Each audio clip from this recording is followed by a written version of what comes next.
The nominations for Best Sound, Editing or Mixing are Robin Wade for Overtime,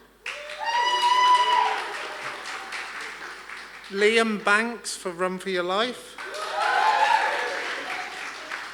Chaz Sheppard for No Worries If Not, Daniel Ferrari for The Calling, and Josh King, Aisha Walker, and Luke Brightmore for Homunculus.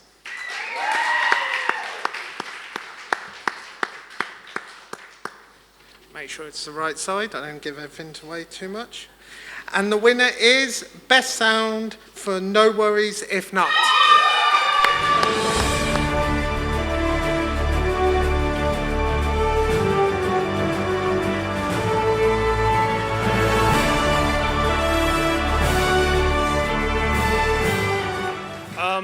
Sound department isn't really supposed to get noticed. We usually get in trouble for that if we get in shot, so I'll keep it brief. Big shout out to the No Worries If Not crew. Huge shout out to Midlands Movies. Thank you for the award.